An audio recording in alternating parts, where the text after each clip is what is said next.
made things work again. So in 1937, with the invention of Fannie Mae, the ship is righted. Everything starts cooking on high heat again. Well, all this time, the upper tier borrowers were left out of this groovy FHA loop. Remember? They set maximum loan amounts for loans they would insure. So if you wanted to borrow more than that, you were still having to pay exorbitant fees, down payments. So in 1959, some dude in Milwaukee, Wisconsin thought, FHA has done wonderful things for our country, but only a segment of our country. I want to do wonderful things for this segment. They get it. So he said, that government mortgage insurance program called FHA, I'm going to invent a private version of it. What did he invent? Private mortgage insurance, PMI. And from the rest of the story, I want you to consider FHA, the United States Postal System, the USPS. And I want you to consider PMI, FedEx. They do the same thing. One's government and terribly inefficient and incompetent. One is federal and runs like a machine, Well, PMI got to insure something. So what did he do? He had to invent the loan for it to insure. So he invented the 30-year conventional loan. The conventional competes with the FHA. Conventional. And it was for the upper tier. Well, frankly, the conventional loans for all borrowers, but especially for the upper tier because they didn't have this before. And he went out to the lenders like they did in 34. And he sold it to the lenders. Hey, y'all, you got that FHA? That 30 years been groovy, right? I got one for the upper loans, PMI, for the conventional loan, 30 years, 5% down. And they said, it worked just like the FHA? He said, yeah. They said, we're on board. So they started lending money on the conventional loans, handing it out left and right, to the point where in 1962, they ran out of money. And they went to the government. Man, ever since they invented that damn PMI and that conventional loan, we can't turn people away. We ain't got enough hours in the day to loan money to people. But, man, we come into work with our Jack's sausage biscuit and a coffee, and there's dust balls in the safe. And the government thought, we had that same problem back in 37. So let's just invent Fannie Mae's brother. I don't know why I keep looking at you.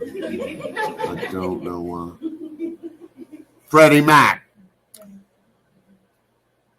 So Freddie Mac was going to serve in the role as Fannie Mae, but for the conventional loans, right? So the story I just told you is there are two groups, two tiers, two levels, two layers, two stratas, whatever you want to call it. You down here, you got lenders lending money, FHA insuring it, Fannie Mae buying it.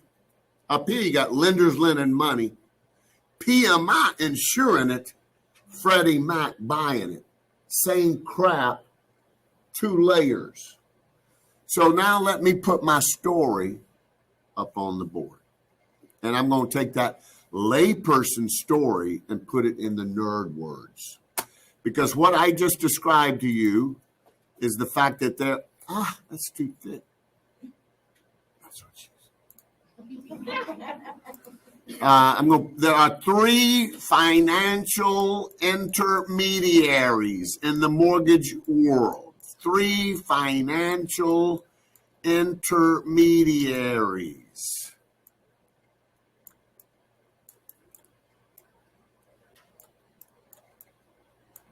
Y'all are waiting to see how I spell this, ain't you? Yeah, you are. Let's just hope that's right. Three financial intermediaries. Number one is the primary lenders. Guys, when me and you need mortgage money, we go to a primary lender.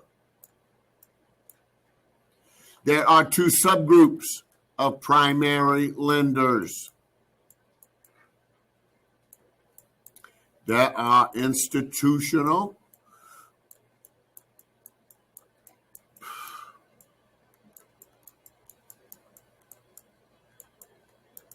And there is non-institutional.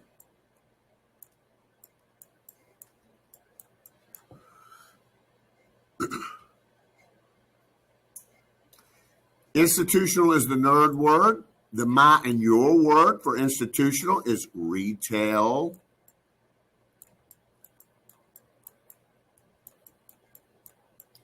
The non-institutional is the nerd word.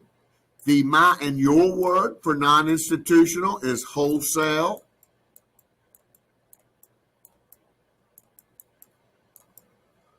Now, a retail lender is also called a mortgage banker.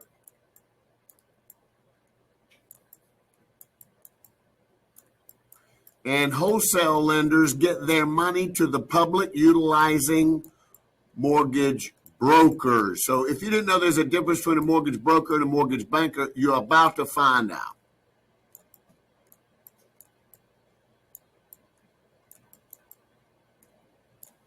So let's talk about institutional lenders. Institutional lenders have a face to the public. They're retail. Me and everybody listening to me knows what retail means. It means you got a business that a consumer can open a door. You have decided to deal directly with the public.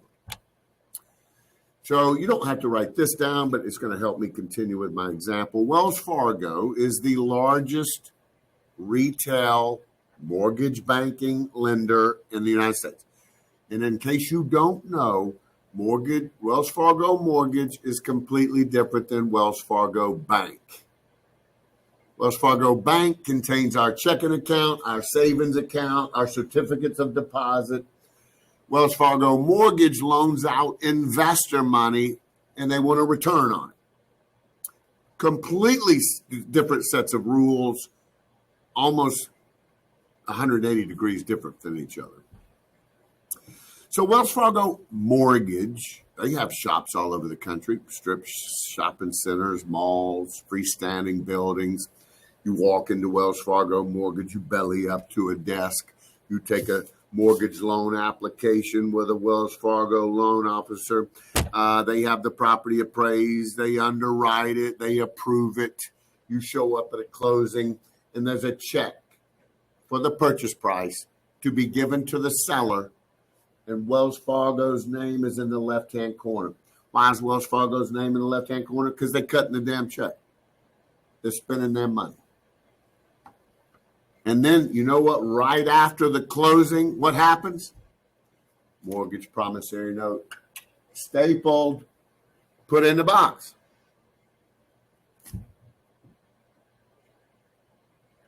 I'm trying to think. Oh, yeah. Non-institutional lenders is the nerd word. My and your word is wholesale. Everybody listening to me knows what wholesale means. Wholesale means you got a product you want to sell to the public. You just don't want to fool with the public. You want a buffer between you and the public. Wholesale sells to retail. Retail deals with the public. So here's some examples of non-institutional lenders. Insurance companies. Guys, insurance companies are probably one of the three most evil entities in the world. My father told me as a young man, he said, son, if I could pour kerosene on them and light them, set their ass on fire and get away with it, I would. Insurance companies won't pay claims. They overcharge us premiums, and they take their billions of dollars and they buy crap with it. They set up entities in the mortgage business. Again, I don't know if any of y'all have ever seen an amortization schedule on a 30-year mortgage. You borrow $100,000. If you pay it out 30 years, you will have paid about $300 back. It's one of the best investments in the entire world. There are a lot of people in the world that want to be in the American mortgage industry. So insurance companies. Pension money. You know, maybe your pops worked at a pipe factory. A small portion of his check went into a pension plan. That pipe factory hires a fancy company to manage that pension money. And a part of managing pension money is investing it in the private marketplace. You know, you're trying to grow the money, right? So there'll be some down the road. Very unlike Social Security. Does everybody in here know that Social Security fund is empty? Does everybody in here know that the Social Security account is not only empty, but in the red? That every Social Security check is paid for every week for that contribution by employers. Just want you to remember crap like that when next time the government comes back, want some more of your damn money. Would you give your drunk uncle who's homeless money regularly, weekly? No, you wouldn't. No, you wouldn't, but we do. With the threat of going to jail. Man, Mark is in a 2-day bad mood. Government. That's what you're supposed to gripe about. I'm on non-institutional lenders. Pension money. Guys, the tallest office building in the state does not exist in Birmingham. It's in Mobile. And Montgomery has a tall office building, almost as tall as Birmingham's. Like we got some skyscrapers. But do you know who owns those buildings in Mobile and Montgomery? RSA, which is Retirement Systems of Alabama, which is school teacher pension money. And that's invested in the private marketplace. Yes, sir? Got an RSA expert in here telling me where they partied at their annual convention last summer. RSA also developed and still owns the Robert Trent Jones Golf Trail. So this is an example of pension money invested in the private marketplace. So we've talked about insurance companies being non-institutional lenders. We've talked about pension money. But the interesting thing is your retail lenders are also wholesale lenders. Have you ever been in the cereal aisle in the grocery store, especially when you got your youngins with you? And I don't know if y'all have seen how much cereal costs now. But if you go, I don't know who General Mills is, but I hope he goes straight to hell. $7.27 I saw a box of cereal. 4 bowls. And y'all, the Lord is fine with me wishing fictional characters to go to hell. But you know what's funny? You know who probably, and you, as you look at that, you think, they ain't hooking me, man. I'm frugal. I'm getting that white box that says cereal, and pay $2 for it. But do you know who's probably making that white box that's for $2? General damn Mills. See, these big fancy companies, they going to get you low end, high end. They going to get you retail, wholesale. They double dipping, which is okay. This is America. Point I'm trying to arrive at is the largest wholesale non-institutional lender in the country is Wells Fargo. So Wells Fargo got one of the top 3 deposit banks in the country, the biggest wholesaler, the biggest retailer. They are huge. So back to the story. So how does a wholesale lender get their money to the consumer? They utilize mortgage brokers. Gang, we have established as a class, not that you needed me to tell you, that every industry has brokers. Okay? And we're like Cupids. We introduce parties. We get paid monies for being the go-between. You can think of a mortgage broker as like a rep, but I happen to have an office. So I may be a mortgage broker, and I've got 5 different lenders that I choose to do business with. You come in and make application with Mark Yarbrough Mortgage, I ain't going to lend you no money. I'm a knucklehead broker. I ain't got 2 nickels to rub together. You fill out the application, I take it and I hand it to one of the wholesale lenders that's behind the curtain like the Wizard of Oz. You don't know. The consumer thinks you get it from Mark Yarbrough, but you ain't. I'm a broker. I hand your application. They underwrite it. They process it. They approve it. They cut a check. They hand it to me. I hand it to the closing attorney. And it's a check for the purchase price, but Mark Yarbrough Mortgage is not in the top left-hand corner of the check. How come? I didn't cut the check. the Wizard of Oz behind the curtain did. The wholesale lender that you'll never know about did. Okay. And some company you've never heard of is in the left-hand corner of that check. So back to this. So what we just described are primary lenders as a whole. That's the source of mortgage money, primary lenders. Then we got the two subgroups. We had that conversation. So now we're number 2 of the 3. And those are the insurers.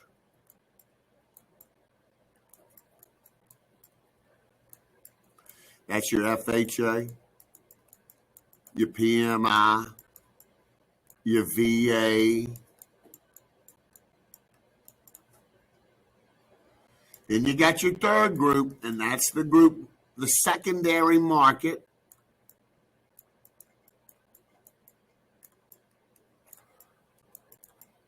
Secondary market.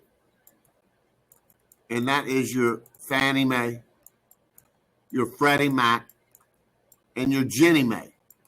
I'm going to let y'all write, and then I'm going to tell you a little bit about Ginnie Mae.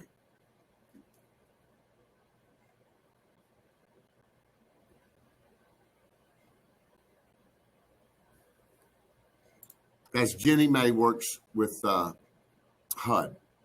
And they work with HUD Section 8, and they work with other government subsidized programs in housing. So Fannie Mae and Freddie Mac, we've already discussed.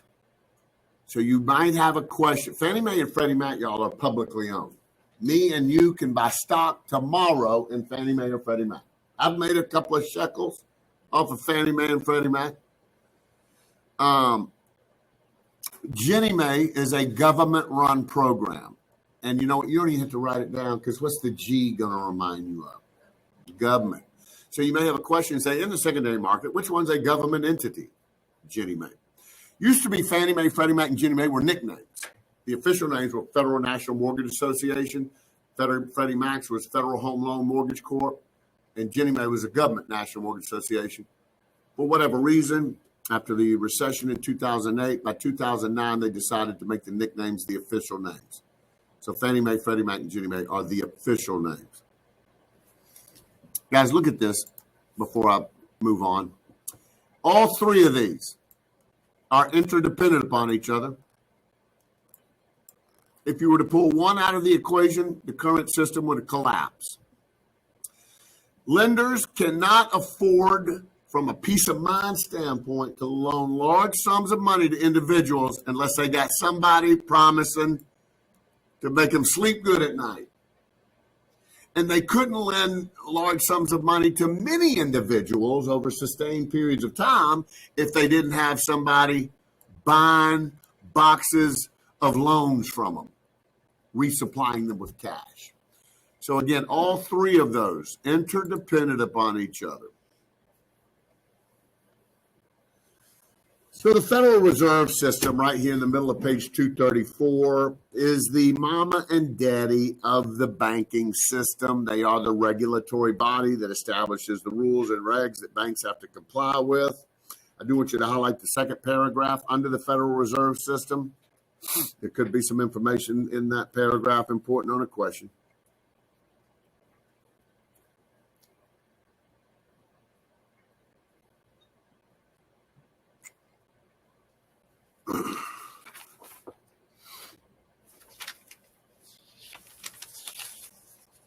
You know, I am going to tell you one thing about the Federal Reserve. A lot of people think the Fed, and that's their nickname, that the Fed affects, that they raise or lower interest rates. They do not raise or lower interest rates. They do some things from a monetary policy that will cause lenders to decide to raise or lower interest rates. I'm going to give you just one example. So lenders, y'all, are usually required to keep a certain percent of their deposit base in a reserve account, a rainy day account, if you will. And that reserve is usually anywhere from 15 to 20%. You don't need to write anything I'm putting up here down. But yeah, usually a bank has to keep 15 to 20% of their deposit base in a reserve account. So effectively, gang, they have two piles of money. They got the money-making pile, the pile they loan money out to people to buy cars and stuff with, and they earn interest on it. Then you got the reserve pile. They don't make no money off of it. They got to keep it over here.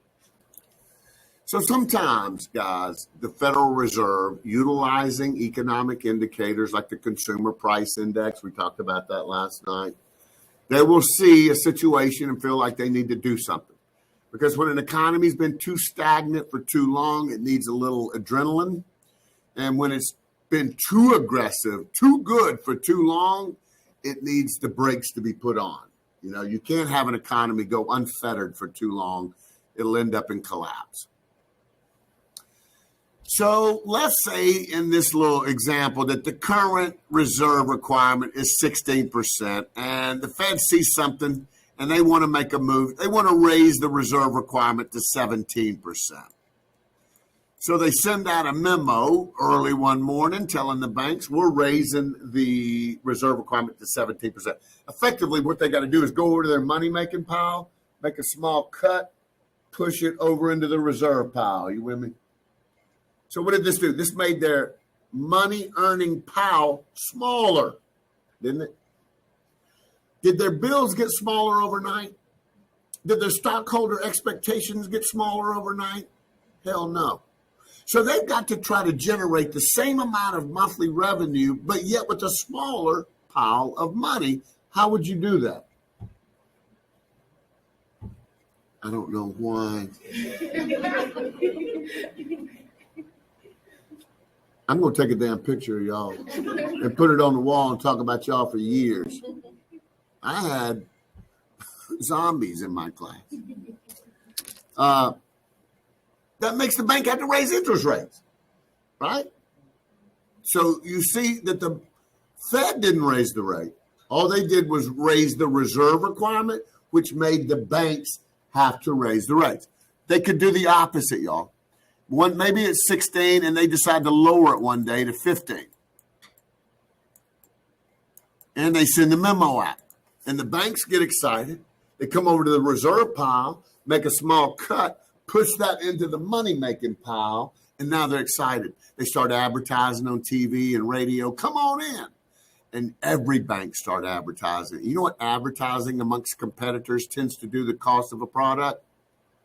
Lower it. So all that excitement at having a bigger pile of money creates competition, which lowers the interest rate. So there are typically three things the Fed can do to manipulate interest rates: affect the reserve requirement, affect the discount rate, or the overnight rate. It's all kind of superficially discussed in that paragraph.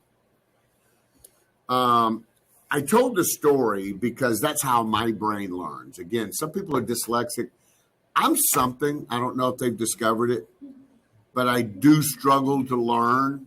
And I do have a friend that has severe dyslexia, and she gets along in the world, but she had to learn in school with pictures, you know, like if there was a sentence that said Billy rides his horse to town, she couldn't read that. But if they would show him a picture of a man and a horse in a town, her brain would put the sequential into logic, and go, okay, a man rode a horse to town.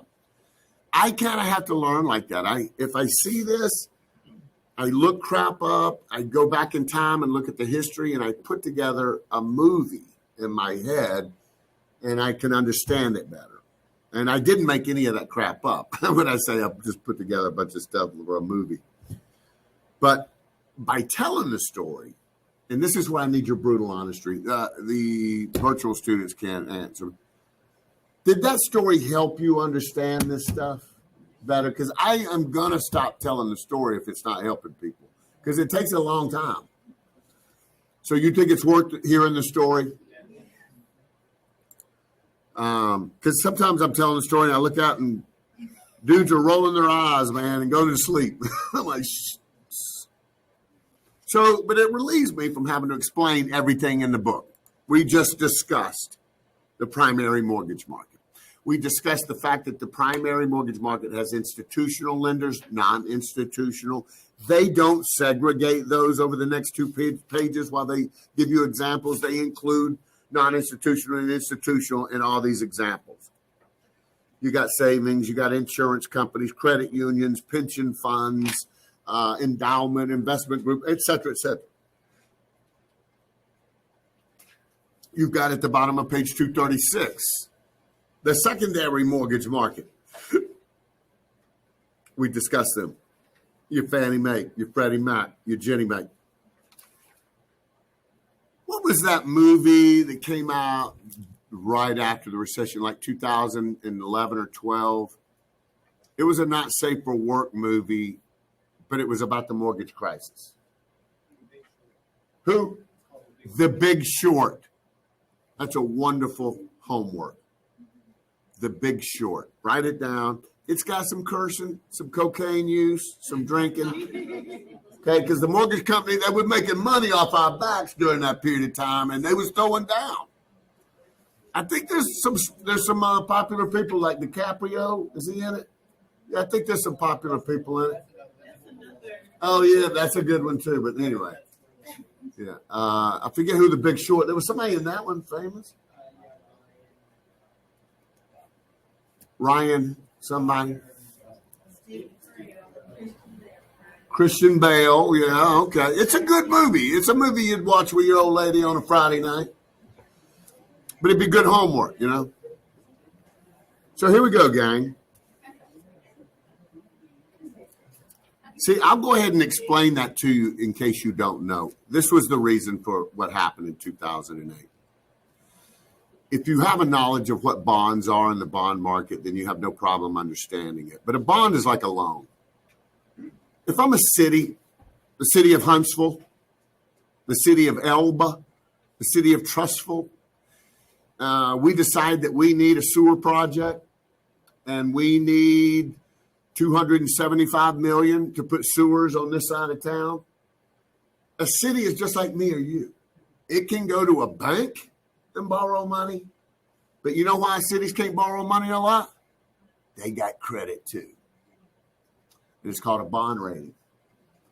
But cities got credit just like me and you do. And if a city don't got good credit, they can't go to a damn bank. So a city will call an investment banker and say, we want to do a bond issue. So now all of a sudden you got the stockbrokers pushing this bond issue to their clients. Yo, Mark, Trussville's got a $275 million sewer bond, pays 7%. That 7% is a pretty good return on a bond. And the beauty is it's tax-free if it's a municipal bond. So you don't have to pay taxes on it.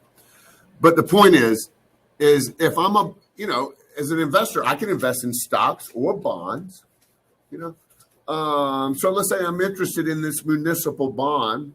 I want to know the credit rating of the bond. Because what was being told is there's GSEs at the top of page 237. This is a bond full of mortgages. And as y'all know, you got good borrowers, you got A bars, B bars, C bars, D bars, F bars, right? Well, they were putting together bonds telling the investors that they were all A borrowers in the bond. And they were not. There were mostly C, D, and F borrowers. So what happened to the bond? It failed. And all the investors that were invested in the bonds lost millions of dollars. So you'll find that out in The Big Short. They don't use the nerd words, but that's just a rough story. There's so much more that went on. So much evil, all perpetuated by government. Page 238, but we're the ones that suffered. There we go. On page 238, you see Ginnie Mae, and on the second line, has always been a governmental agency. Go ahead and highlight that. Second line under Ginnie Mae. That way, when you're flipping through, studying, you'll remember that. Ginnie Mae, always been a government agency. All right, here we go down there with the loan programs. I think I hammered it to you in my bad mood last night, the importance of never looking at the value. Don't get suckered and base your answers on the value. Always the answers on closing costs will always be based on loan amount. And that's why the LTV quoted in a question might be the information you need to determine what the loan amount was. Top of page 239, you see conventional loan. Highlight the last sentence of that paragraph. A conventional loan is not government insured or guaranteed, unlike FHA insured and VA guaranteed loans. Now, for whatever reason, the exam writers are desperate to make sure you know that FHA insures loans. They don't guarantee them. VA guarantees loans. They don't insure them. And honest to God, it's the same thing, just different words. VA, it says it right there. VA guarantees loans. FHA insures it. It's the same thing. The lender is protected, but by gosh, there'll be a question or two where they want to make sure you know FHA don't guarantee and VA don't insure, even though it's not that big of a deal in real life. So you see at the bottom of page 239, them bringing up PMI. We've already done all that. Now over here on page 240, let's talk a little bit about FHA insured loans, and there's some specific stuff in here that we want you to know.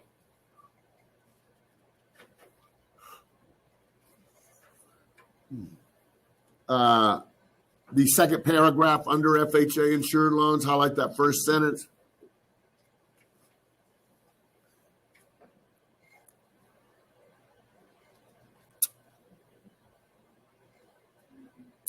The most popular FHA programs covered fixed rate loans from 10 to 30 years and on 1 to 4 family residences. Guys, from here throughout the remainder of the course, you're going to see 1 to 4 often. And a lot of lending regulations and a lot of fair housing and a lot of equal credit opportunity. There's a lot of rules that apply on situations where there's 1 to 4 homes. Notice I said, well, they don't mean 4 separate homes. When they say this is for 1 to 4, they're talking about a single family detached home or a duplex or a threeplex or a fourplex, okay? They're not talking about 4 separate homes because that would effectively be one building. So 1 to 4 is always going to be one building in their opinion. Now, in the left-hand margin, this is what you're going to write.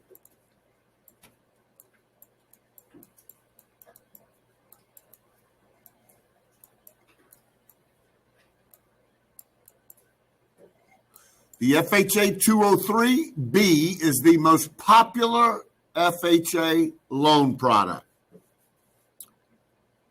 It's the generic one for single-family residential purchases. Now, the fact that they say 203B, that tells you there's a whole bunch of other kind of FHA loans, don't they? Like, don't write this down. The 203K, but I want to tell you something, and you learn through the school of hard knocks. I did this a couple of times in my 20s and 30s, and you learn. But cash is precious, y'all. And when you work hard for it and you get it, you don't want to spend it. So, but we all want to bargain. So let's say I'm looking at some HUD homes, some foreclosures, or I find a home in an estate sale and it's in disrepair and the price on it's attractive, right? You can't have your cake and eat it too. Usually if you want to bargain, it's going to be rough around the edges. So I get in at a low price, but you know what? I'm going to be paid. That's going to be financed. What do I got to use to fix the damn house up? My cash. You don't want to use your cash. So on an FHA 203K, I can have a contractor give me an estimate on the work I want done. And then I can show that to the mortgage loan officer, and they'll loan me that money plus the purchase money in one loan. Now my cash is sitting in the bank. I didn't have to use it, and it's financed. I'm making monthly payments. There's a Fannie Mae version of an FHA 203K, but I'm just giving you an example of another flavor of loan. But the 203B, I'm hearing that's on the exam. What's the most common FHA loan? The 203B. But go down the next paragraph, highlight the first sentence of the next 2 paragraphs. Bottom of page 240.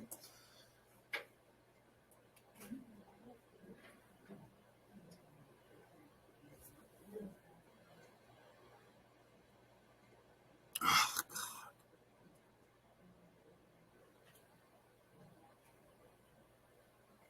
You highlighted other types of FHA insured loans include adjustable rate mortgages, home improvement rehab. That's the 203K, coincidentally. Loans for the purchase of condominium.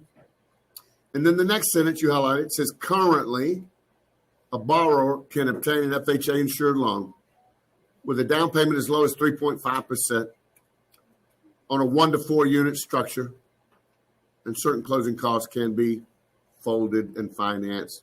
Notice it says 3.5. It was 3, but in 2009, because of the recession, they wanted the borrower to have a little more blood invested, so they jumped it to 3.5.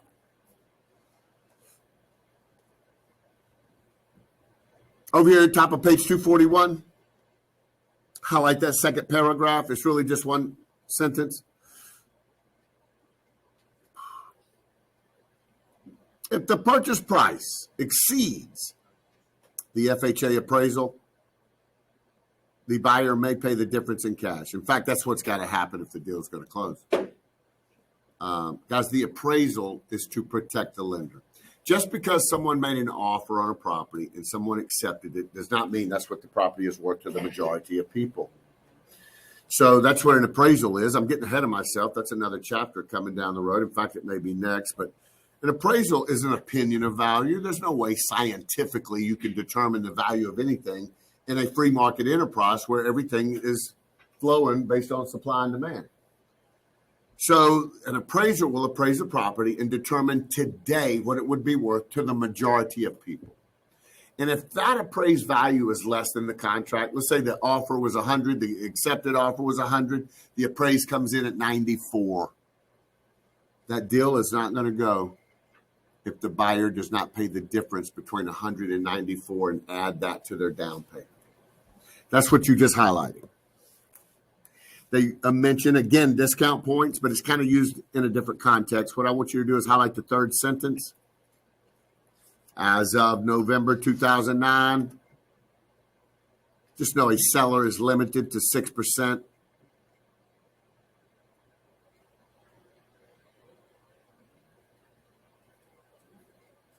So if the property is worth $100,000, the seller can only help the buyer $6,000. Now, a lot of buyers come in with offers, seller to pay all closing, seller to pay my closing, seller to pay repairs, seller to pay this. It can't exceed 6% of the value of the home. Okay? Whatever the seller contributes as part of negotiations cannot exceed 6% of the value of the home. At the bottom of page 241, we're about to take our break. Anytime you hear HUD homes, that's a foreclosure that was an FHA loan. It was a loan, it was a home and the loan on it was FHA. It's now foreclosed, so we call it a HUD home.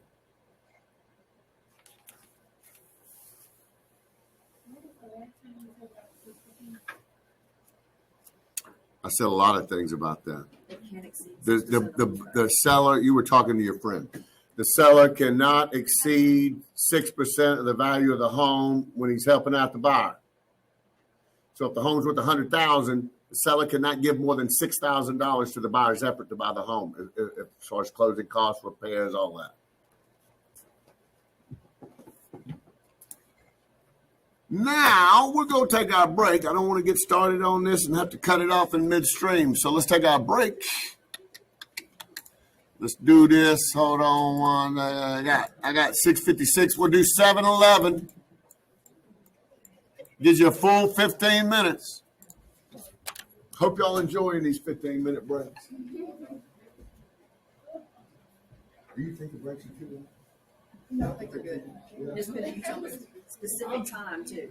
Because everybody's 15 minutes is different. Appreciate a break. Yeah, I always appreciate breaks. Who is that? There's some significance. What is it?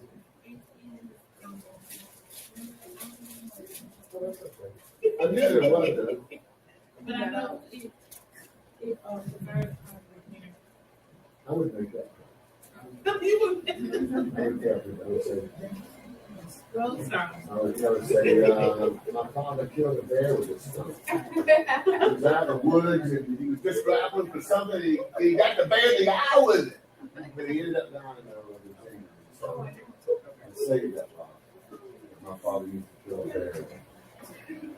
He would be like, oh my God. Come on, son.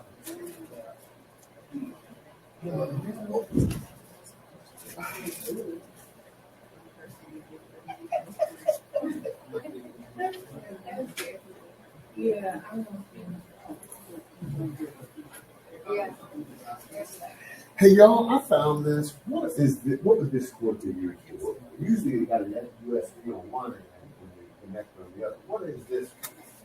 Right here, computer, or to another. Well, you can probably sync what's on your phone to their phone. So it really doesn't have a lot of use. Or this. Well, you ain't got to, you don't need the cord. Yeah, the boxes that they have that runs from this part probably goes attached to the box, and then this part probably goes. But isn't that short? Some of them are, yeah. Oh, yeah. Yeah, and for like those little pins. Anybody want it? I mean, he can't figure out what I'm gonna do. You based on your things. Isn't that the cord your daughter just posted? Maybe. Oh my goodness. I think it's warm enough to turn this thing on. Oh.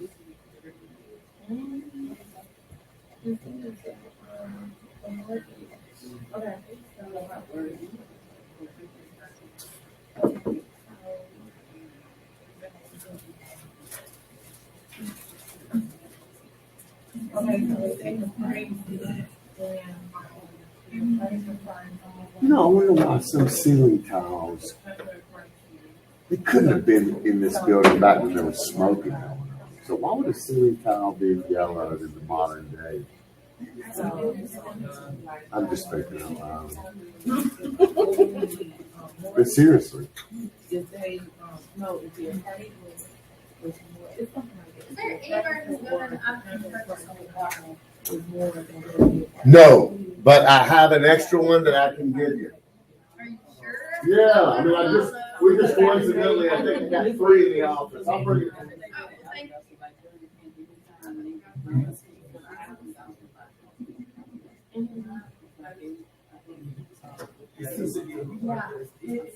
I was looking at So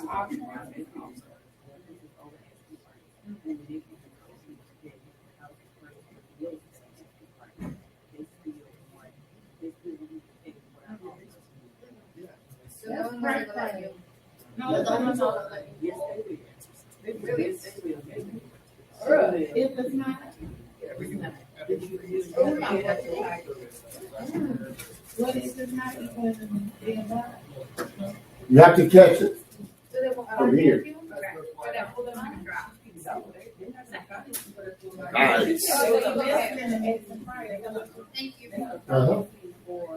What you always, what that break was, but I have to pay the free for that. Okay, that's what I'm saying, they wanted to prove them. Oh, no, they're not gonna approve the whole thing. Sometimes the estimate price is less than, Yeah. the appraisal. Yeah.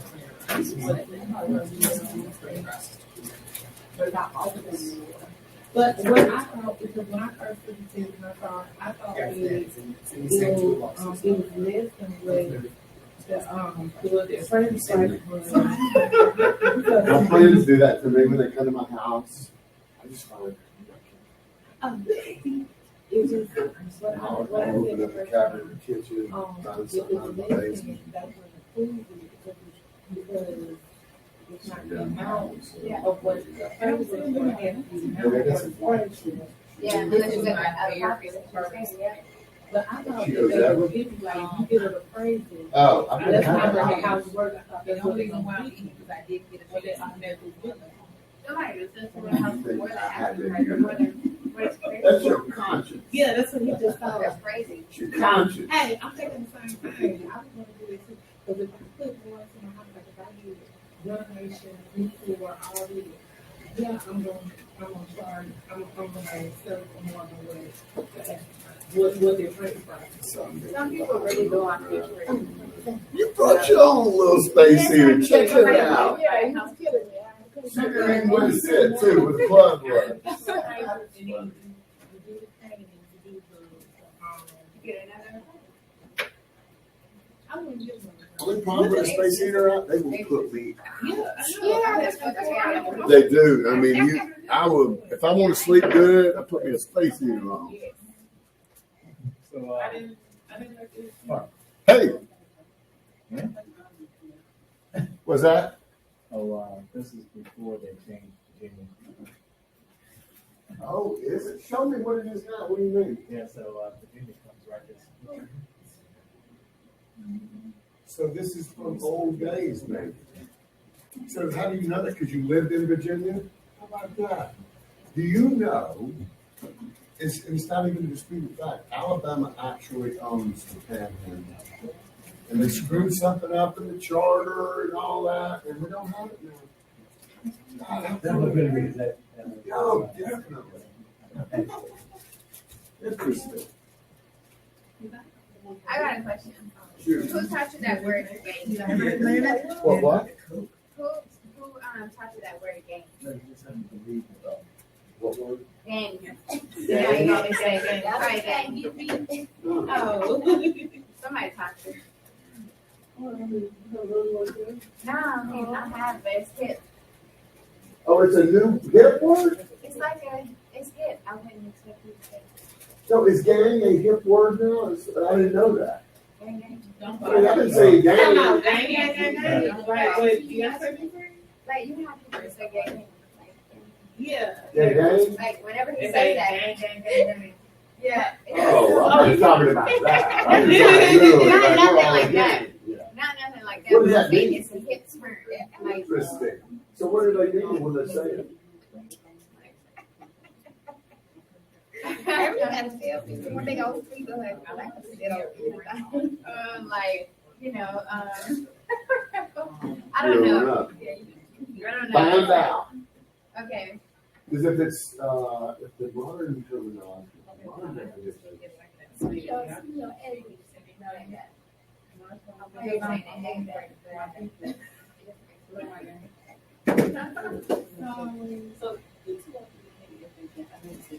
yeah, sure.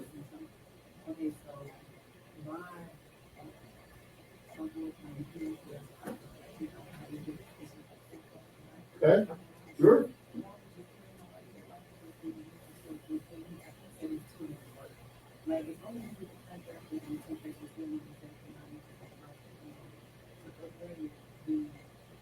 But when you get a risk, once you tell them down,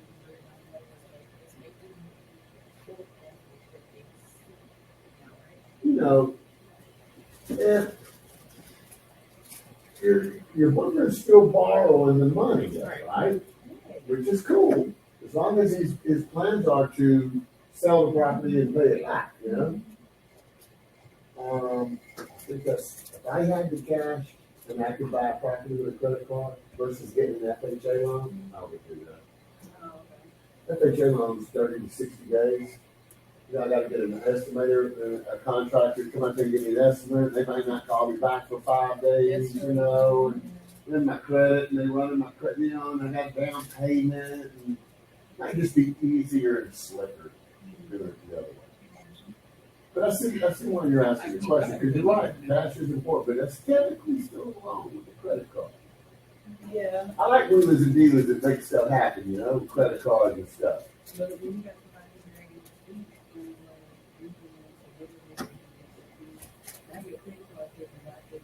sold my house and made a profit off of it, house. It's gonna take a little people in and now then it's these high interest rates on the money that on this You know how credit card interest works. If they say it's 30% interest, you divide 30 by 12. That's what it is monthly. So if you pay it off in 1 month, you're not paying 35% interest. You're just paying 3%. Only thing you ever want about the credit card is not paying. in the third day. You got it. I learned my lesson on credit. It needs 5. I got the course when I was 44. And I did the envelope trick to pay off a credit card. Before coming out, I got my Oh, Visa you put your envelope. check. Yeah, I got my MasterCard envelope. Okay. I put a little money in there, a little money in there. Old school.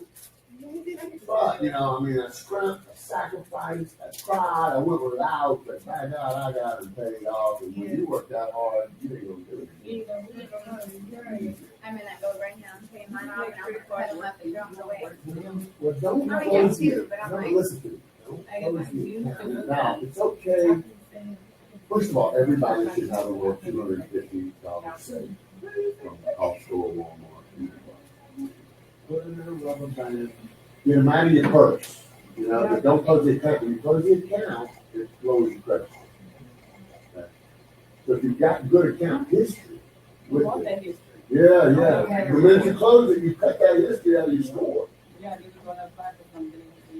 But no, you're exactly right. Yeah, when I You make those suffer. payments, I'm like, all right, let me use it. But see, that's how they get you, because if you don't use a credit card, sometimes they close the door. I had that done one time, and you're right. About every 5 years, they'll purge the active zero account. Yep. So I had a Capital One card that I had a long history of, but I just stopped using it for a number of years. So they said, well, we're closing your account, but for long back. I said, well, I'll put a $10 gas on it. Please don't. What do you think they'd say? Okay. Well, they're like, no, sorry. It's like you coming in my store 1 minute after 9 and I'm broke at home. No, you can come in. I'll sit for the next 15 minutes, let you talk. I don't understand. But anyway, that's for 25. Yeah, when you close. Yeah. That's why you always buy something small.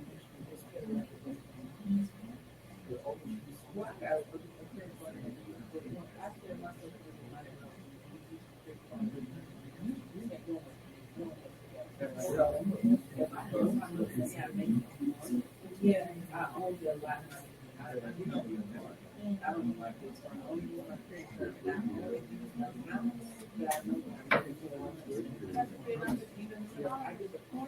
I don't get these injuries. And You know what though? I don't know the trick. Because I'm not older than y'all. the third. You pay your credit card off every month. Yeah. You don't pay no interest. Now, they seem to slip a little bit of interest in there, even though I'm paying my balance off every month. But do you do it on the Yeah, that's the do you great do it? Do you do it like on the day that it's due, or do you do it a couple of days? You gotta do. I'll go past the grace period, because then they'll get a fee, for going past Stay the with grace the period. statement, with the statement. I think Good, they it's just still don't know. I I feel do dumb. 30, 15. This is kind of $2, I think still not right. Charge the card. No. Well, it costs you $2 for a Yeah. It costs $1.50. Yeah, I think it's still not Oh, so no, it's 50 cents. out there.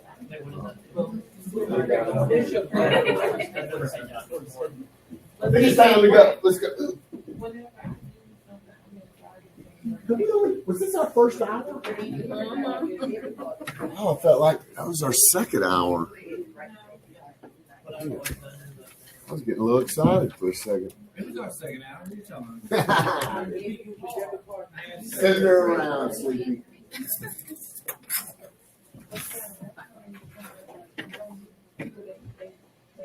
All right, here we go, y'all. I ain't muting my mic, so everybody's getting to hear all of our racket. Y'all ready? Yes. All right, here we go. Let me see if there's a story is helpful. Good, thank you, D. All right, here we go.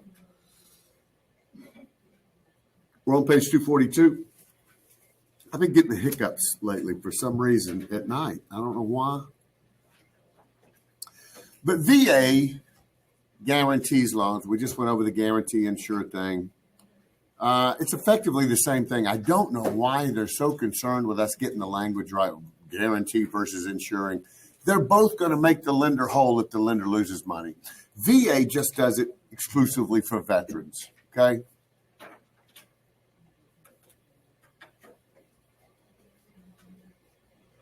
So you probably want to highlight that first sentence. That first sentence up there's no first two sentences. The U.S. Department of VA is authorized to guarantee loans used to purchase and construct homes for eligible veterans and their spouses.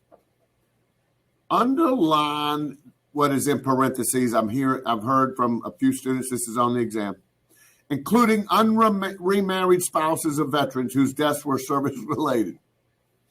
So if I was a husband and I was a veteran and I died in a service related death, and my spouse, ex-spouse, it could be a divorce, doesn't matter.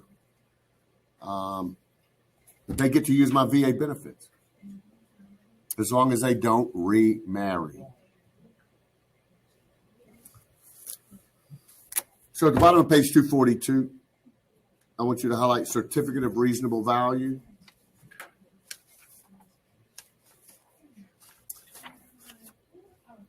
Certificate of reasonable value is what VA chooses to call an appraisal.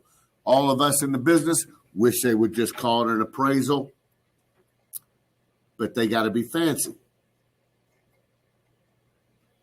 It's like calling a fork cutlery. Certificate of reasonable value. Top of page 243. You see in bold print, other loan costs. Look at the second paragraph under that and highlight this. The seller is allowed to pay for some closing costs up to 4% of the loan amount. So FHA 6%, VA 4%. The veteran is limited. The seller is limited to paying 4% of the loan amount to help the purchaser.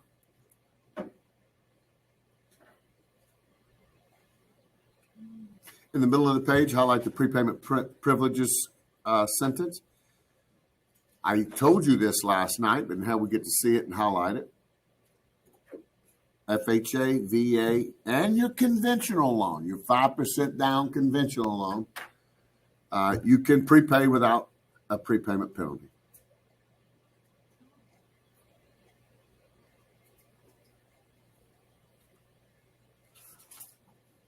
Let's turn to page 244.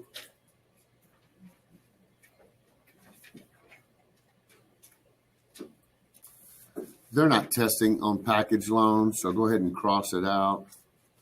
At the bottom of the page, they're not testing on open-end loans. Go ahead and cross it out. Guys, I've been in the business 32 years, and I've worked simultaneously in the mortgage business and in real estate sales, and I have never heard of a package loan. I've never heard of an open-end loan. And I didn't tell you to cross that out just because I've never heard of them. I taught them for a long time. But now, after talking to some people at the commission, I don't feel the need to continue teaching it. But let's talk about a blanket loan. A blanket loan. First of all, I want you to recall something. A lien prevents the borrower from transferring ownership to the item in question without satisfying the balance of the loan at that time. Just remember that. It's going to come into play.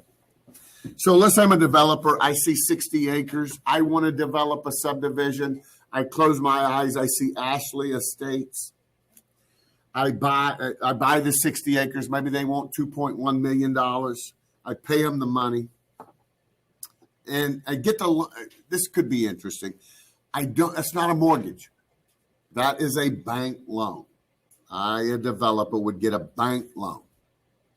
Now, I do what a developer does. I cut a road through the development, start laying the infrastructure in, subdivide it into lots, and begin selling individual lots to individual purchasers. And what if one of the purchasers wants to just buy lot 26? She's not going to build a house. She's 3 years from retiring as a nurse. She just wants to come in, get her pick of the lots, buy the lot, make payments on the lot for 3 years, then come in and build a house when she retires. But regardless, she is going to own lot 26. So at the closing, her lender is going to expect her to receive title free and clear of any liens to lot 26. There's a problem here Because when I borrowed the $2.1 million to buy the 60 acres, what covers that 60 acres now like a blanket is a huge lien. How can I sell lot 26 and it have no liens on it when my lien covers the whole damn development? Well, here's the answer. When I got the money from the bank knew I was a developer. They knew what I was going to do with the money, and they knew that this situation exists. So, fourth line down into the blanket loan paragraph, highlight partial release clause. So, yeah, the lender will release lot 26 from the lien. It ain't a full release. I hate saying that release. It sounds very biological. Up at the top of page 245, we're still talking about bank loans. Construction loan, that is what a builder gets. When a builder's building a home, they get them a construction loan. It says there, made to finance the construction of improvements on real estate such as homes, apartments, and office buildings. But come 3 lines down and go to the end of the 3 line and highlight the sentence, these payments are also known as draws. And we're not talking about underwear. Y'all, I got an internet business. Don't steal it, but I'm going to run it by you. Draws for days. You can call and you can get honeymoon draws, Halloween draws, Christmas draws, laying around the house draws, birthday draws, all flavor of draws for days. Is that not a precious name?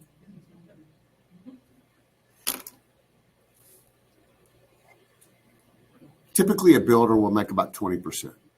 So if I'm going to sell a $200,000 house, that means the builder made about 40.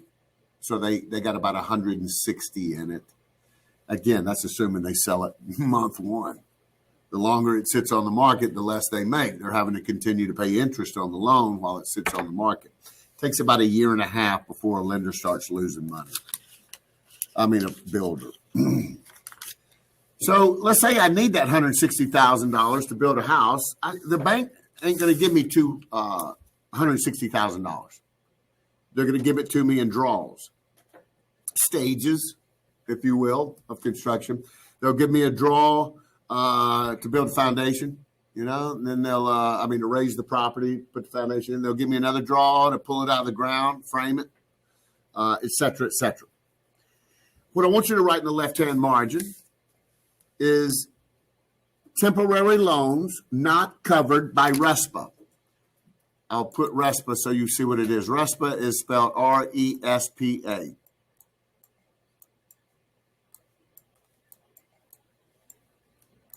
Temporary loans not covered by RESPA. I'll explain all of that after you've had a chance to write and stuff. Temporary loans not covered by RESPA. I'm not going to explain that right now. RESPA is a set of government regulations on mortgage financing. And a construction loan is not mortgage financing. It is a temporary bank loan. Guys, you'll hear me say that. There's a difference between bank financing and mortgage financing. A mortgage loan is different than a bank loan. When a bank lends you money, they're lending the depositors money. Their checking accounts, the savings account, whatever the money's in the bank, that's what they lending you.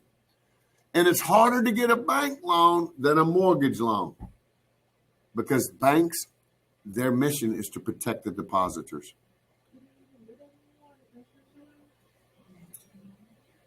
They still building crap. Construction loans. They're not covered by RESPA. That'll make sense eventually, just not right now. So look at a sale leaseback. There's a question on this, on the exam. There's a question on the buy down. So let's say, again, you satellite students can't see where we're in about a 40,000 square foot, 3-story building. And let's say I own the building and my business occupies this building. Let's say it's Yarbrough and Yarbrough accounting firm, a CPA outfit. And let's say in this scenario, I've owned this building for 20 years, been paid for a long time. And we've been in business for 25 years. But for whatever reason, my business has been suffering. Hell, maybe the economy's bad. Maybe I'm just on a drinking binge, and my life's going to hell. It happens. So all of a sudden in this story, I'm 6 months behind on my bills. Every month I've been behind on my bills. I've just been burying my head in the sand, thinking it'll just go away if I just don't pay attention to it. Like a lot of people do. So after 6 months, I'm getting these threatening letters. I'm thinking, man, I can't lose my business over this. I can't start losing my house and stuff over this. So I realize, I'd say to myself, well, the building's paid for. I guess I can go mortgage the building, pull the cash out, get my bills paid off, problem taken care of. But I go to the mortgage company and I put application in for a refinance. They pull my credit and they say, holy hell, Mr. Yarber, we can't believe you wasted the gas to get in the car to come here. We don't typically lend money to people who are 6 months behind on their bills. And I go, ooh. So I go back to the office and I'm twiddling my thumbs. I'm like, how am I going to get out of this pickle? I realize after thinking all day, I've got to sell the building. I've been here 25 years. I got to sell the building. So I put a for sale sign in the front yard because I do make a decision. I think, okay, I'm going to sell it, but I'm only going to sell it to somebody who would be willing to immediately lease it back to me. That way I get to stay where I've been for 25 years, kind of get to kill two birds with one stone, get the money yet remain. So I do. I put a sign up. The first person that calls me, I say, will you lease it back? Yeah, we will. So let's say I sell it for $3.2 million. They give me $3.2 million at the closing. I need that. Pay my bills. Set that aside. Then I give them the deed. They're the owner now. And then we pull a lease up. And right there, simultaneous to the purchase, I become a tenant and they become a landlord. So do you see how this? So that's a sale lease back. Here's how students are telling me it appears on the exam. In what scenario does the grantor become a lessee? If I were to ask y'all, the sale lease back. Sale lease back. But do you see, remember when I said all of this hinges on the damn words? They want you to know the words. So do you see, as a grantor, I'm the seller. And then I immediately become a lessee. That's right. All right, so let's talk about a buy down. Highlight the second sentence. Perhaps a home builder wishes to stimulate sales by offering a lower than market rate. See, a builder is just like a store. They got to compete with other stores. So I build a home. I would prefer a consumer to choose my home versus a competing builder's home, because every day that sits on the market, I'm losing money. So builders have, stores can do coupons, 20% off, whatever. Builders have their version of an incentive, and it's called a buy down. So I might build a home, and you've got, I remember back in the day when I came into business, you had 3-2-1 buy downs, 2-1 buy downs. I haven't seen a buy down, honestly, since the early 90s, since the mid 90s, because the interest rates have been so damn low, there's no need for a buy down. So, okay, let's say the interest rates are 7%, and they're not. I don't know why I just marked that out. I'm going to do a 3-2-1 buy down. I got to point at some scribbled crap.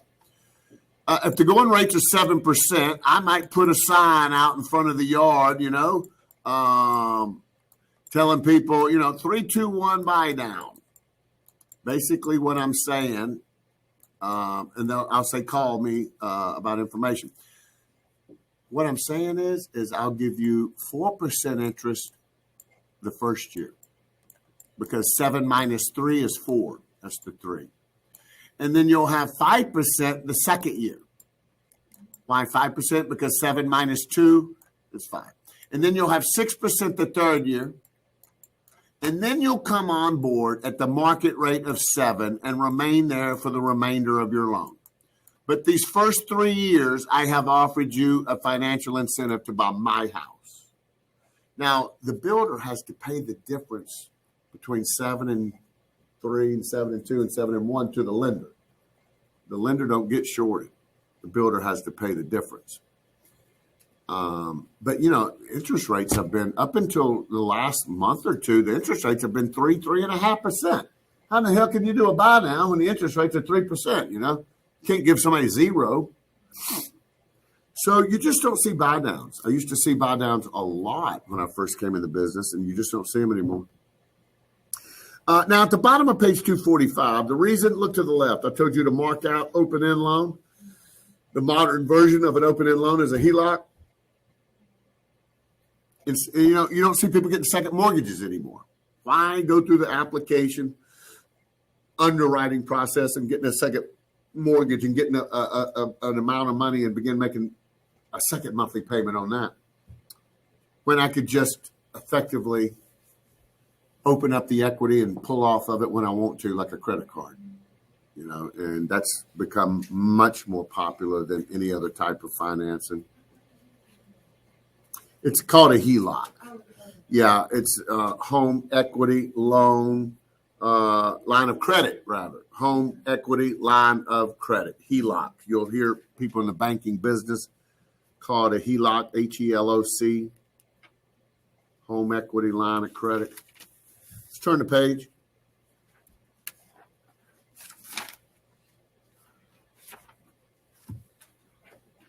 Financing legislation. Yeah, lenders can screw up too. Lenders can be crooked too. So everything in the world has got a damn governmental agency or a piece of legislation or some regulatory body that you have to answer to. You have to comply with.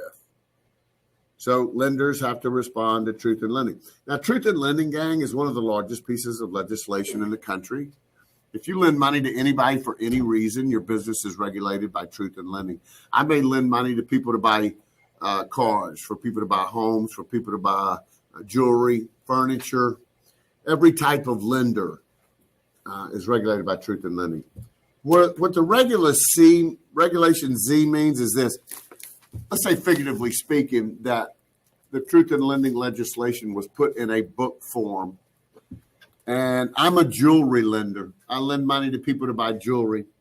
I would find the chapter in the Truth in Lending book that I have to comply with. Okay, here's jewelry lender rules. Okay, I got to put.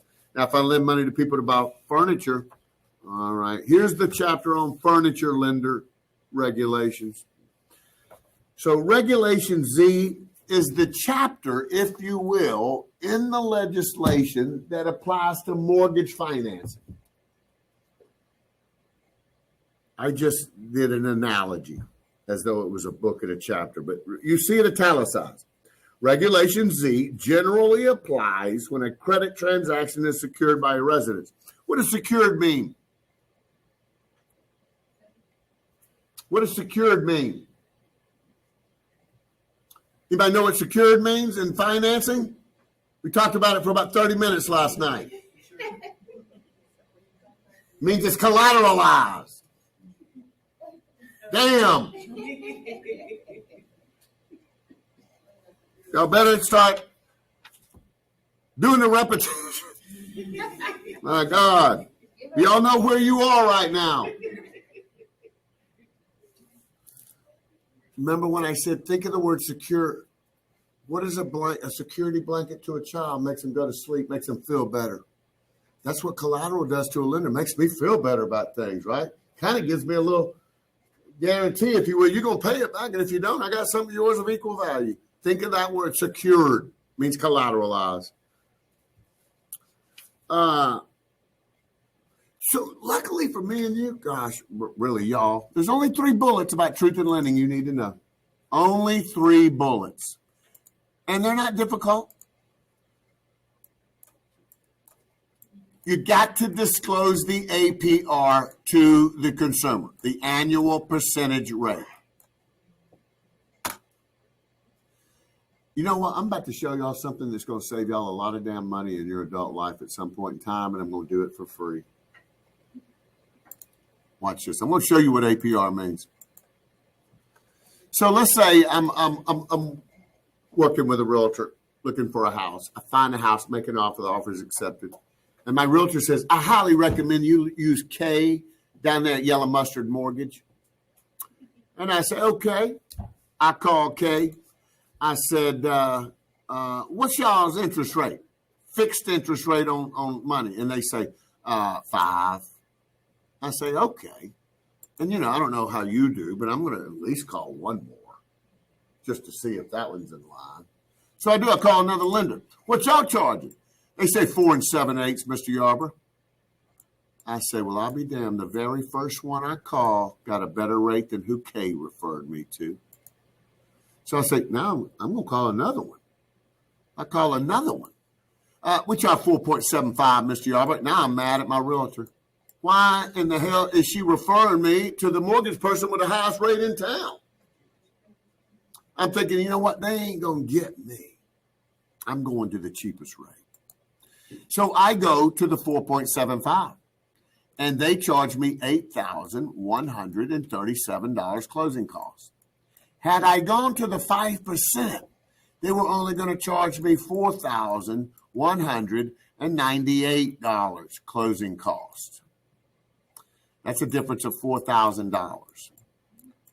But Mr. Yarber, over time, that 4.75 payment is cheaper than the 5. How long does a 30-year loan last? 6 years. Somebody remembered. If the difference in the payment's $11 a month, 11 times 12 months in a year is about $121 times 6 years, I saved $720 by going to the cheapest rate. Now back that $720 out of the damn $4,000 extra. So it cost me $3,300 more to go to the cheapest rate in town. Here's what mortgage lenders are taking advantage of. They know that most consumers think closing costs are standard. You know what the word standard means? The same everywhere. Closing costs are not standard. So when you call and get a rate and it's glaringly lower than everybody else, there's usually something up. Because what they're doing is they throwing a jig out there, trying to get you in the jaw. Okay? So what the APR does is the APR takes into consideration the amount of money you're borrowing and the closing costs and runs it through an analysis and gives you an APR. So watch this. My 5% is the rate on the money. The APR would have been maybe 5.125. The 4.75 is the rate on the money. The APR was probably 6.75. So to compare apples to apples, you compare APR, not the rate on the money. Do you see where I'm going with that? So next time you call to shop rates, you say, what is your APR? Don't say what's your going rate on 100,000 for fixed. Say, what is your APR? So back to this. That's why the lender is required to disclose you the APR so that you can know you're not getting taken advantage of. This is over your head, but damn it, I know how to compare two numbers like an APR. So a realtor can suggest that you go somewhere? Absolutely. And you will. You want your people taken care of. And yes, you're going to steer your people to one mortgage person. I always tell people to have two mortgage companies in their pocket, a first string and a second string, just like a football team. The majority of my business is going to go to first string. The only time I'm going to refer second string is if first string is sick, out of town, vacation, whatever. And guys, steering is legal. You're going to hear knuckleheads say you can't steer your business because they're dumb. They don't understand things. When the RESPA law came out prohibiting kickbacks in 1978, they said to dispel the illusion that you do have a per deal kickback arrangement, always recommend 3, don't just recommend 1. So my point is if you do not have a per deal kickback arrangement with anybody, you can steer all of your people to whoever you want to. They just wanted, I'm not going to repeat the story. So here we go. Second thing is truth. I want you to write it out. Truth in advertising. Truth in advertising. There's something bugging me with too.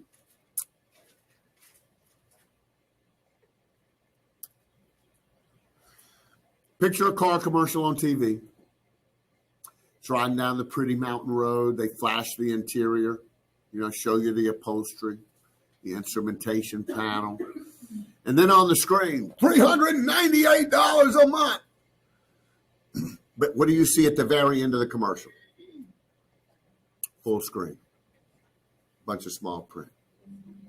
If you hear it on the radio, you hear some a-hole reading a bunch of stuff at the very end of the commercial very fast. That is them complying with that. Any advertisement, whether it be print, media, television, doesn't matter, radio, television, magazine, newspaper, if you put one loan term in the ad, somewhere else in the ad, you have to give the rest of the terms. And that's to prevent me from baiting and switching, throwing something out there that's real flashy and yanking your tail in here and then just hammering you with things you didn't understand. Yes, ma'am. So what if you have an advertisement saying that you will get a free lot if you were to come and purchase? We talk about lotteries. We already did talk about lotteries. Lotteries are a no-no. But okay, would that be against the truth in advertising? No, that's Alabama. No, that's actually a federal law. It has nothing to do with truth in lending. Yeah. Good question. She recalled us talking about lotteries, and she wanted to know if lottery fell under truth in lending. I don't know what set of regulations that particular law falls under, but it is a federal law. But truth in lending is just these three. Got to disclose the APR, truth in advertising. Now, I called it a loan term. The government calls a loan term a trigger term because the minute I put closing costs, interest rate, month, anything in there, it triggers the requirement that I put the rest of the terms. In other words, if you're not figuring this out, if I don't put any loan terms in the ad, I don't have to have that end of commercial screen. Or on the radio, I don't have to have somebody reading it real fast. And then the last bullet is 3-day right of rescission. Think of rescission as changing your mind on junior financing. On junior financing. 3-day right of rescission on junior. Well, Mr. Yarber, what's junior financing? Any financing that exists other than your first mortgage.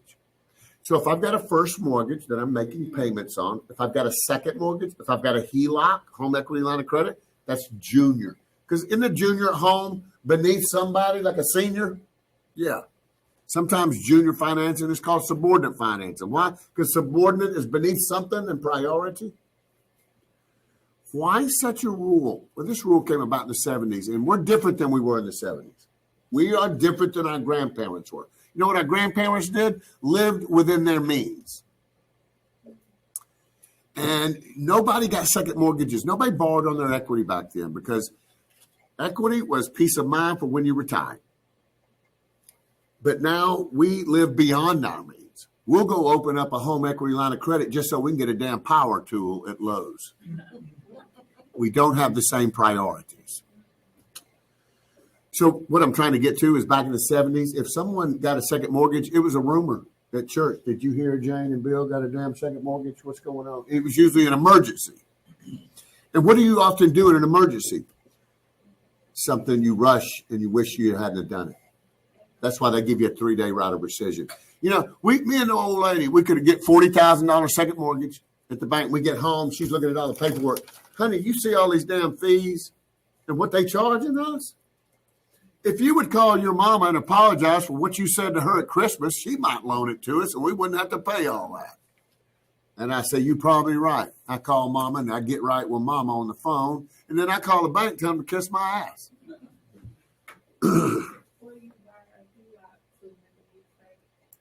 So here we go. 3 things. APR, truth in advertising, 3-day right of rescission on junior financing.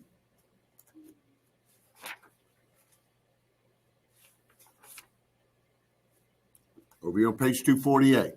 What time did I tell you I was going to get y'all out of here? I think by 8. I think I'm going to do that.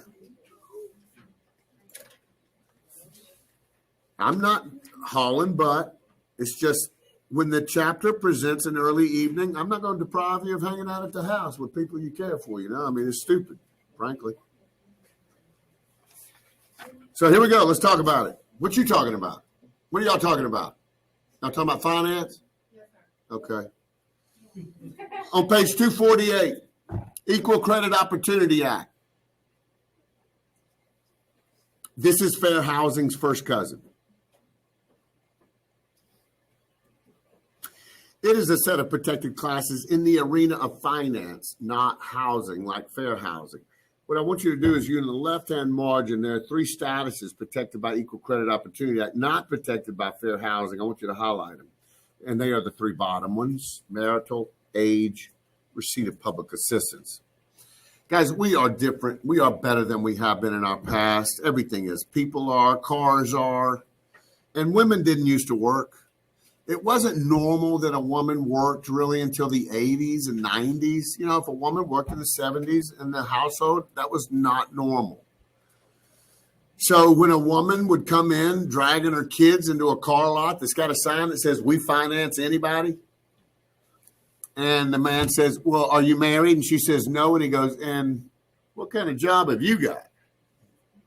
It was very condescending of men. But we would not lend you money because you weren't married. We didn't trust a woman's ability to fend for herself, right or wrong. So you can't make a loan decision, obviously, now based on whether somebody's married or not. Age. Age is not protected by fair housing. It is protected in this. Now you may wonder why. Well, what if you work in a mortgage company and a 95-year-old man walks in wanting to apply for a 30-year mortgage? You might be a little confused. Yeah, you can't make it. Y'all, I was in line at the bank with a 94-year-old man. He had a satchel and a nice suit of clothes on. He was heading somewhere. And we had some small talk. I said, "So where you heading?" He said, "My honeymoon." I said, "Why in the hell would a 94-year-old man want to get married?" He says, "Who said I wanted to?" Got her pregnant.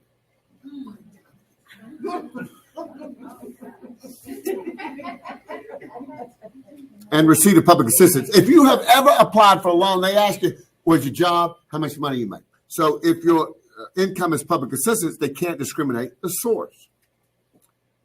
And now we're on 249, and this is it. This will be it, and then you're out. But guys, these are important. RESPA. Guys, mortgage financing is double regulated. It is regulated by Truth in Lending, and it's regulated by RESPA right here.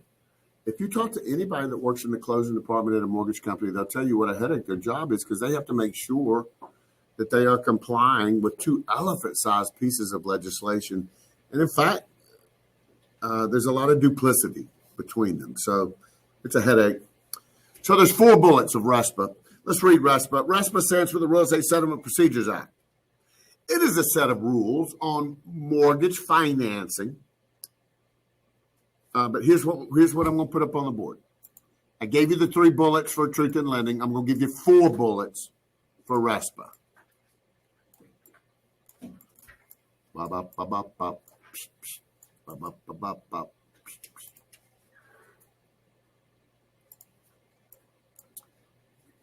So the first bullet is RESPA applies to mortgage transactions that involve 1 to 4 residential. We already had that conversation. That means duplex, 3plex, up to a 4plex has to be residential.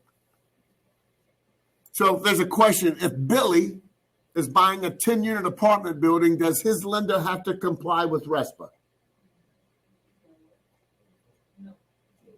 A 10-unit apartment building. Why? There you go. Just making sure. Y'all don't remember stuff. Now, what if Kitty was wanting to buy a 40,000 square foot office building? Does her lender have to comply with RESPA?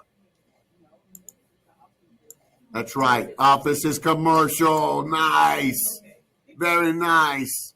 So I'm giving you an example of how they might try to test your knowledge of these individual bullets.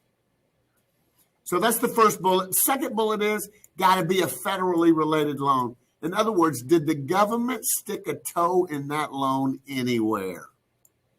Is it VA guaranteed, FHA insured? Is it from a bank who is regulated by the government?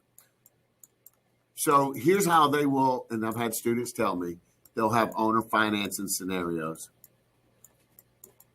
Because guess what's not involved in owner financing? The federal government.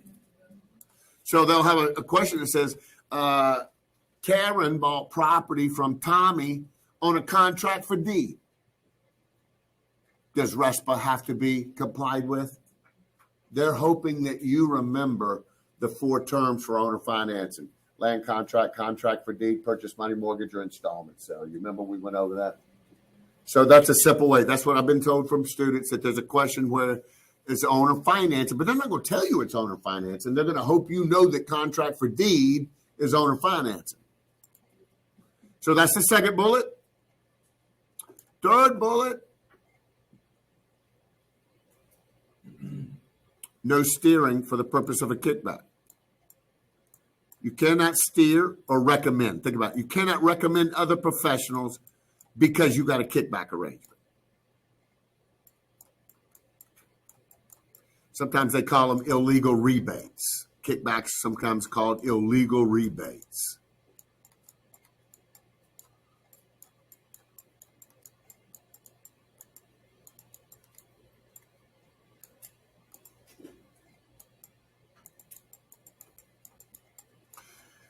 And then the fourth bullet. Oh my God. And we talked about this last night. Do you remember when I said that the lenders cannot afford to trust that me and you will pay our taxes and insurance? So right after the closing, they set up 2 escrow accounts in the borrower's name, one for taxes, one for insurance. And they fill them every month and pay them for you at the end of the year. And then I also told you, I said, the government's job is to try to lessen the amount of cash that we have to pay in real estate transactions. So what is the maximum number of months that they can get from you at closing to seed money for your escrow account? Yay! Maximum 2 months on your P&I. Maximum 2 months for your T&I, taxes and insurance escrow. So again, this only applies to 1 to 4. I gave you an example of a 5-unit wouldn't be included in RESPA, or a commercial office building. We talked about it has to be a federally related loan, and that would maybe mean owner financing would be exempted from having to comply with RESPA. You cannot steer your folks to professionals that you have a kickback arrangement with, and they can't get more than 2 months' money from you. Guys, I want to tell you one more thing about mortgage lenders before I go. You know, we've all, most of us, have been financially embarrassed at a time. I got divorced, and it was awful. And, but I'm a soldier. I struggled through it, and I'm calloused, and I'm a better man for it, I think all of us who've been through that and learned lessons, you'd say the same thing. But sometimes when you're in that situation, you're embarrassed. You got an ego. And you don't want to apply for stuff because now I'm going to have an inquiry on my credit report and a turn down. Damn. I got an inquiry, nothing for it. Mortgage loan officers do not get paid unless they get a deal closed like us. They want to make magic happen. And now there used to be hard guidelines that loan officers had to comply with. Now they have a fancy algorithm. It is literally like, okay, what's your income? What's your debt? What's your social security? So I can check your credit. You hit it, and it spins. Spins for a minute. Spins for I get you in, man. I get you in. They want to make magic happen. You could say, I just got out of jail. I just bankrupted 8 months ago. They'll say, I don't care. Give me some data. Let's just run it through. You never know, Mark. You never know. And really, you do never know. It is so much easier to get mortgage finance. It is easier to buy a $500,000 house than a $2,000 couch from a credit standpoint. I'm telling you right now, it is the damn truth. It's terribly ironical, honestly, in my opinion. But it is easier to get mortgage financing than it is to get financing on anything else in the world. And mortgage professionals, they don't care. They don't care what your situation is. They humble people. Hell, they've been through finance issues. They're going to try to make something happen. They'll say, Mr. Yarber, if you got any more money, got any grass cutting money I can throw up in here, see how it changes. So, yeah, don't ever feel like you're bugging them, because you're not bugging them. They are hungry. They're starving. They want deals. Don't ever have a problem with sitting for 2 hours with a mortgage loan officer sitting at the table, see if you can make some magic happen. And right now, I'm saying that to you, but this will apply to you when you got buyers. You got a buyer, and they're like, Mr. Yarber, I just applied for a credit card, and they turned me down. I know damn well I can't buy a house. Bull crap. I got my mortgage loan officer coming over here in 30 minutes. Come, bring your tail over here. Let's run it. Let's play. Let's see what comes out. It's a beautiful thing. Y'all, I will see y'all Tuesday. Hope y'all have a good weekend and a safe trip home. But we will be doing chapters 14 and 15. Let me pull up the chat, see if any of my people's got any questions. I don't see any questions. Any of my virtual students, any of the satellites got any questions? Y'all know y'all can hit us up on the Facebook. Nobody got any questions? You know what? Hold on. Hey, we'll see. Y'all be careful. We'll see y'all later.